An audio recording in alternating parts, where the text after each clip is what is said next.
in the pay dirt. Chris Carson, for heaven's sakes, runs over at least 2 players. Goff put it on his number, and Cup did the rest. A 44-yard strike to Tyler Lockett. Fits it into Robert Woods, down the sideline 20, 15 and 10. He's got Metcalf. He's got it. Touchdown, Seahawks. It's a good one tonight, baby. Welcome to Good Morning Football. We are live in New York City. It's October 3rd. Week 5 kicks off hours from now.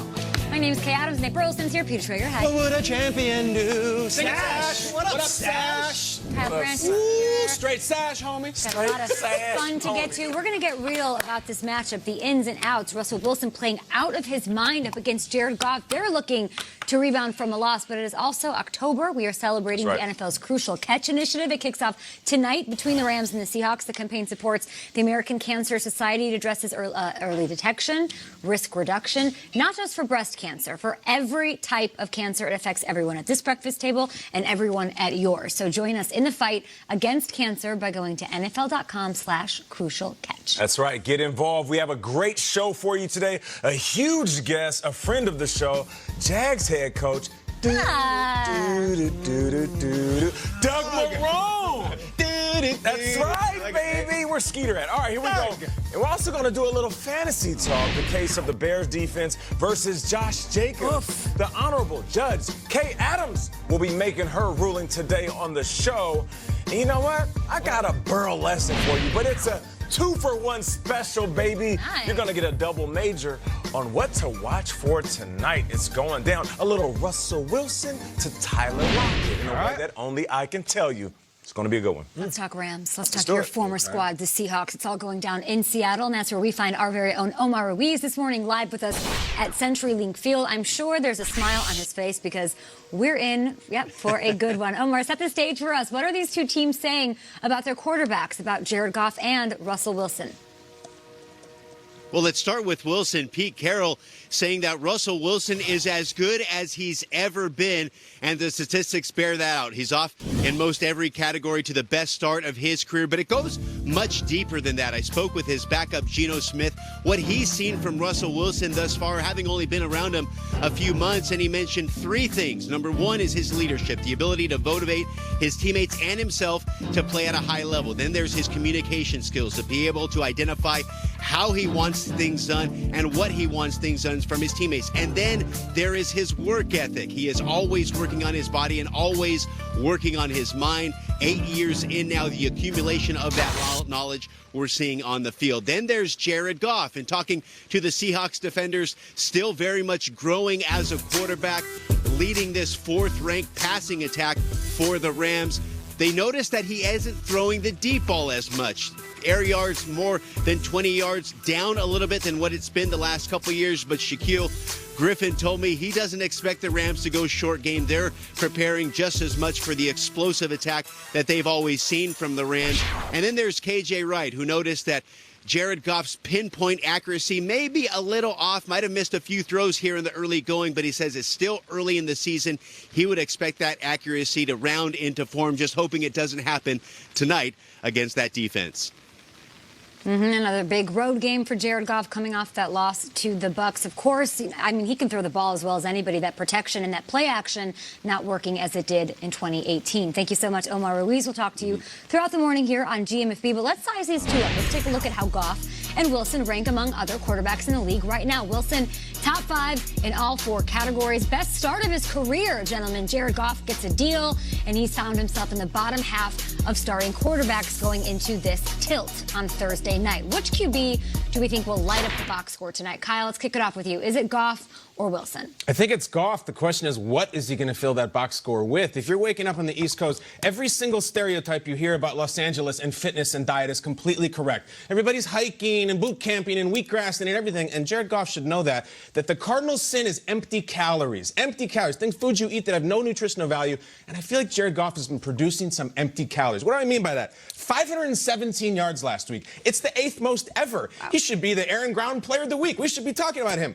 in a loss. Empty calories. 45 completions.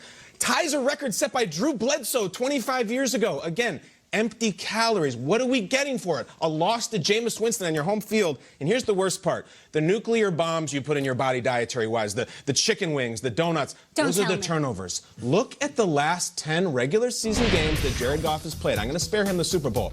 10 games, 12 fumbles, 12 interceptions. Guys, it's rough.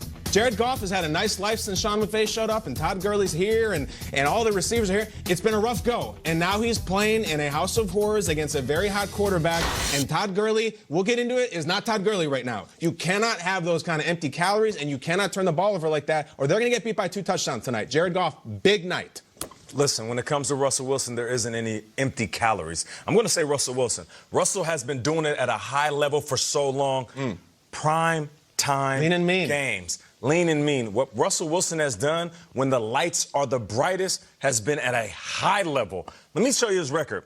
22-5-1 in primetime games. Okay. You know how they say big players make big plays in big moments? Sure. Well, he's been playing big ever since he's gotten the league. 52 touchdowns, just 14 interceptions. So with all these quarterbacks that we love to talk about, when we talked about Jared Goff having one of the best offensive-minded coaches and Todd Gurley behind him and a host of wide receivers, Russell Wilson has been quietly putting in work since the Legion of Boom disbanded, since Marshawn Lynch left, since they had a revolving door of players coming in and out of that system in Seattle. Russell Wilson has done nothing but show up and make plays. So that's why Russell Wilson's going to have a bigger and better game. Rams at Seattle. What do you got? The two quarterbacks have such different, what's the word? I guess different looks around the league. People respect Russell Wilson. People go to war with Russell Wilson. Jared Goff is still kind of, let's see. Their images are different. Let's see. The images are very different. The reputations are very different. Sure. Do you remember Jared Goff's first NFL start? It was a Thursday night just like this. 2016. It was in Seattle. Jeff Fisher, after waiting with Keenum for weeks, finally tosses him in. It's one of the worst debuts you'll ever see. 13-25, completely overmatched. Seattle was wearing the lime green. Goff looked awful. 0 touchdowns, 0 interceptions, was sacked 4 times. They got blown out 24-3. He got knocked out of the game, I think. The next year, they blow out the Seahawks. They go in there, and it was McVay to a T. Then last year, they had this really tight game, and Jared Goff showed me something. A minute 39 left, 4th and 1. Rams have the ball on their own 32. McVay and Goff start talking. Okay. What are we going to do here? Rams, they go for it on a 4th down, and he takes. And look at Goff. Never seen energy, enthusiasm, engagement, the leader. This is a different Rams offense right now than it was last year. I'll tell you one of the things that no one knows or no one talks about. John Sullivan was a pretty good center, and Roger Saffold was a pretty good player last year. They lost both of them over the offseason. That offensive line is still finding itself. Jared Goff is still finding itself. I think tonight, in a place that's been both a house of horrors and a place of triumph for him, I think Jared Goff gets his groove back. I think the Rams get their groove back. And I think Russell Wilson, for as great as he's been, he's lost the last 2 home games against the Rams in his career. And this one, primetime or not, Jared Goff's coming ready to play. And Todd Gurley isn't the only running back on that roster. They have Brown. He's been effective. They drafted a kid in the 3rd round we haven't seen much of. They can't get the run game going, and Goff can't get his groove back, Shrigs, because their offensive line is among the worst in the NFL right now. It really is. PFF graded them bottom of the league going into Week 5. I went back and took a closer look on Game Pass at all these plays. I don't know how else to say this. Havenstein is getting smoked. And yes, he's facing the stiffest competition, but he always will. Cam Jordan, he'll face Myles Garrett. He already did that. And it's just not working for him. Something is really, really wrong with that offensive line. It doesn't get easier. That's the matchup I'm looking at tonight in Thursday Night Football. It's Havenstein up against a guy named Jadeveon Clowney. We got Havenstein takes. Havenstein. We can't have everybody finding themselves, Kate. The line, Gurley, it's a lot. Goff. There's a screen to Gurley that did not work out, and it was on Havenstein, and it was more often than not. So something's going on with the gelling of that, but hopefully they can get it going in a place that isn't as scary as it used to be to get a win in CenturyLink. No doubt. Saints did it a couple weeks ago. Let's bring in Will Selva. He's out in Culver City with some news around the league. Hey, Will, good morning. Absolutely. Good morning to you, Kate. Good morning, guys. And we start in your neck of the woods where the Jets have more points from their defense and special teams than their offense and kicking game this season. And wait, there's a more sobering stat than that one. Gang Green can become the first team to have fewer than 500 passing yards through their first 4 games of a season since the 2009 Raiders. This is a long way of saying the Jets need a spark, and that spark might be coming in the form of Jets quarterback Sam Darnold. Darnold practicing Wednesday for the first time since being diagnosed with mono. He hasn't been cleared for contact, though, yet, but there's a chance that could happen on Friday when the QB has his next medical exam. Head coach Adam Gase did not say who his starting QB will be Sunday against the Eagles. Corner Jalen Ramsey is still with the Jaguars, and owner Shad Khan intends to keep it this way. Khan telling the Associated Press the best thing is to have Ramsey be a part of the team. Ramsey wasn't a part of practice Wednesday due to a back injury that caused him to miss Sunday's game against the Broncos. He's missed more than a week of practices for various reasons. He requested a trade a little over 2 weeks ago. The NFL is mourning the loss of one of their own. Cardinals owner Bill Bidwell passing away on Wednesday.